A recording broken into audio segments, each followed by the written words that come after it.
Jared, and we are here with Dean Connor, and it's great to talk to you, Dean. I guess you're right in the kind of center of trying to think about how we stabilize the overall economy, how we stabilize the investing climate. Give me your thoughts, first of all, how we're doing. Government's taking a lot of actions to try to stabilize and get us through. Give us a letter grade on how Canada's doing.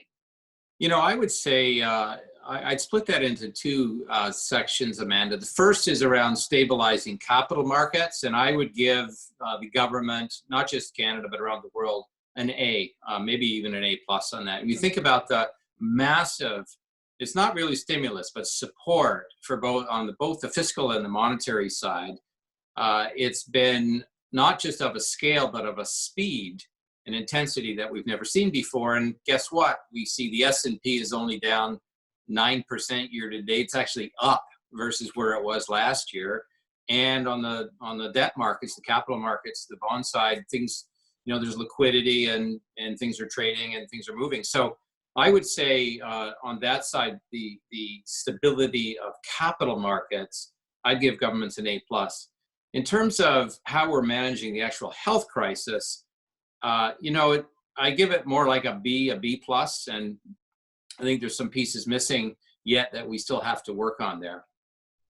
It's interesting because there were things that were put in place after the credit crisis that we've all seen as sort of slow-moving problems, right? Interest rates that got lower and lower and lower. They penalized savers. They drove investors like you, right, like long-term pension fund kind of investors, up the risk chain a little bit because you need to find your returns where you can get them. And they increased inequality in a big way. We're going to exacerbate that here because we need low rates, and low rates are going to continue. So do we need to worry now about the impact we're having as we try to get through this crisis? Well, there's no doubt that you can't sort of stimulate the system with so much liquidity and debt and not have long-term impacts on interest rates and potentially inflation. There's a debate going on as to whether we'll see a resurgence of inflation, 5 years plus. But in our view, Sun Life, global life insurance company, we've been in business 155 years. We've gone through 2 world wars, Great Depression, Great Recession, Spanish flu, you name it. We got ready for a low interest rate environment starting 10 years ago. A lot of change in our business mix. Now we're at a place, and thank goodness we did that. Now we're at a place where we think it's not just low for long, but it's lower for longer. And so that has opportunity side though too. There's the challenge side for savers and pension funds and financial institutions, but the part of our business that invests money for clients, like MFS and the active management side and SLC on the alternative side, every basis point of alpha we can generate for clients packs extra punch in a super low interest rate environment. So I think there's going to be more demand for alpha generating and spready asset solutions in the future. We did see, you reported your results recently.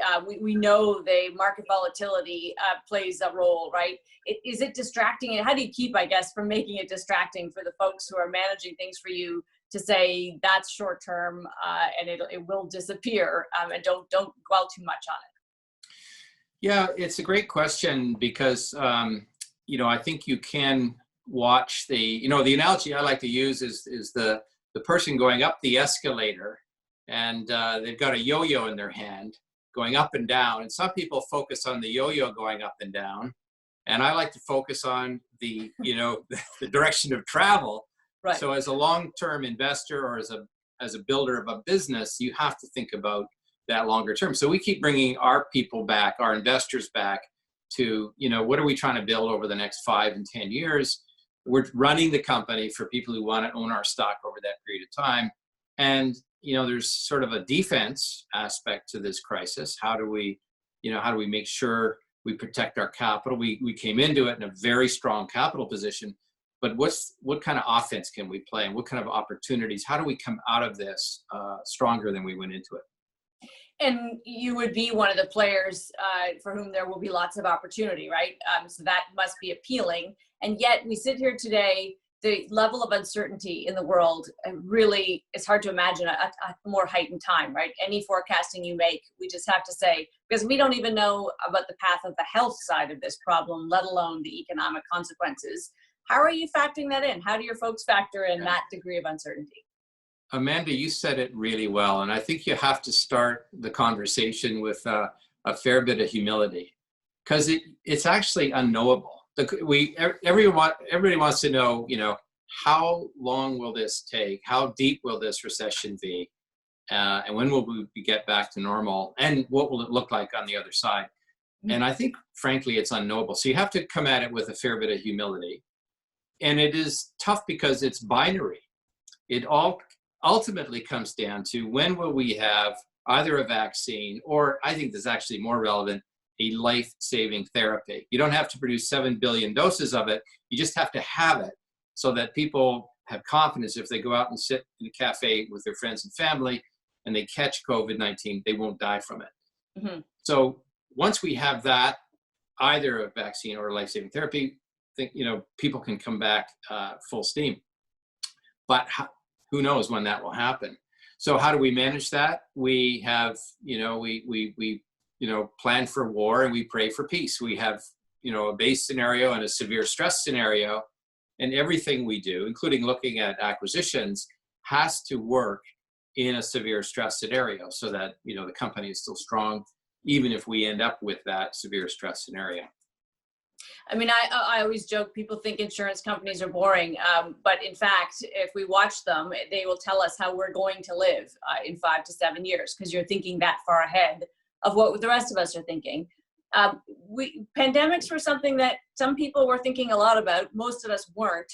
How much will it change, do you think, overall, how we live? It might influence your business, both as a CEO and how you run an operation, and then, of course, how you insure other businesses. Amanda, in the short run, one interesting side effect of this, and we saw this in SARS, we saw this after World War II, we saw it after the Spanish flu, is interestingly, there's been a spike in demand for life insurance. And it's not a surprise. People kind of come face to face with mortality and they say, I better have a look at this. But I think a couple of things that we need to pay attention to as we look ahead. First of all, we need to plan for future pandemics. And when you stand back, we've had SARS and MERS. We had the Hong Kong flu in the late 60s, SARS, MERS, and now COVID-19, and there will be others. And so we need to get a much better degree of preparedness for managing future pandemics, whatever shape they take. I think the other opportunity is to come out of this and also think about climate change, not to try to conflate a whole bunch of things at the same time, but it was the pressing issue coming into this, and it's still a pressing issue. And I think we need to have some great plans and thinking around that as well, and including the hardening of infrastructure, because severe weather events seem to be here to stay. And so nations like Canada need to invest more in infrastructure. I think that's an opportunity coming out of this crisis. And on those fronts, I mean, it's interesting when we talk about climate change. I mean, one thing we seem to all have learned unwittingly from this global pandemic and the Great Lockdown is what we could do when we all act together. Nobody wanted to do this. But when we look at the clear skies over New Delhi, right, we can see the impact we have and the choices we're making. What are some of the kind of silver lining opportunities that you think about that may emerge from this crisis?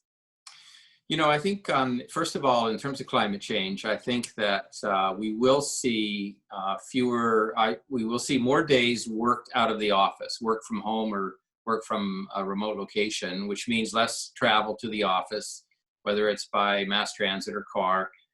And I think we'll see less business travel. I go to Asia 6 times a year. I still need to go to Asia, but do I need to go 6 times a year? So, I think we'll see less travel as a result. And I wouldn't overstate that, but I think we'll see that, and I think that'll be positive for the economy. One of the things that are for the climate. One of the things that I'm really curious to see is, bikes are are selling out and people are cycling more than ever before, partly because gyms are closed. But if we can open up more lanes of traffic for bikes in major cities around the world, that could be here to stay, and that could actually have a big impact as well. So that might be a silver lining as well. Another silver lining, not related to climate, is the digitization, and this is a golden opportunity to digitize and accelerate the digitization. I'll give you an example. In Canada, we rolled out last month virtual healthcare to over 2 million Canadians, so they can access a physician or a nurse online from the comfort of their own home. That's been around for a number of years, not a huge take-up rate until now. And both from the clinician side, but as well as the patient side, what a godsend. And that's not going back. That is here to stay, I think. It's just an example of one of the things that I think will come out of this. Well, and I think that's an important one, because it's, to your point, it's not new, but we've seen a behavioral change, maybe because it's been long enough, right? Through 30 days to change a habit. So we're actually really doing it this time. And from a business point of view, it's cheaper, right, for you than sending a human being. It's better for the person getting it, in a whole bunch of ways. How much of that do you expect to stick? Because there could be real productivity enhancements globally if some of this stuff stays with us. I think you're on that's a great question. And I think, necessity is the mother of adoption. So a lot of these we see this in our own financial advisors. So we've been rolling out digital tools, Zoom, the use of Zoom for client meetings in Asia, across our markets in Asia, here in Canada. And, the take-up rate has been slowly going up until COVID. Boom. Advisors around the world in Sun Life have no choice. They have to learn these tools. They have to use them. They have to know how to conduct a meeting with a client, how to, sign all the forms, do the illustrations, and do it all digitally. Yeah. That's never going back. That is a step change in productivity gain that I think will be profound. So I think every industry is going to see their own versions of this. Those are a couple that we see. This healthcare virtualization and the virtualization of the whole client engagement process. The one piece that we haven't seen yet is sort of how protracted a recession is. We know there's one coming. There's the lockdown contraction, which will be severe. And then there's the kind of semi-cyclical recession we were overdue for that's going to happen. How concerned are you, just from a CEO who employs an awful lot of people globally, about layoffs? What can you tell people about your thinking around where that might go? Yeah, well, in our case, we are doing everything we can to avoid layoffs, and by that I include, obviously some of the costs just contract because travel and entertainment is not happening, but we're pulling our horns in on a number of expenses, not replacing turnover when it's happening, things like that. We had already taken a number of actions coming into this to kind of set us up in a much better way for productivity and expense control. So we're doing everything we can to avoid layoffs around the world. The good thing about our industry is our clients need us. At MFS, our clients need us to invest their assets in their pension funds, in our insurance businesses, whether it's retail insurance in Malaysia or Canada or Mumbai. Our clients need us. Group benefits, they need us. So we have important jobs where our clients need us more than ever. So we're fortunate in that regard relative to some of our clients who, unfortunately, their revenue has just collapsed and they have to, unfortunately, lay people off. I'm hopeful that when you stand back, more of these layoffs are furloughs so that they're temporary, and the governments have provided the financial support, hopefully, to bridge through to the other side. We'll see. It all comes down to your point around how long this takes and how long a bridge can we build before some of those companies just say, I can't make it, and they collapse. So that is a big unknown. Clearly, the faster we can get through this, the better. All right, Dean, I think we got to leave it there. Great to talk to you today. Thanks, Amanda.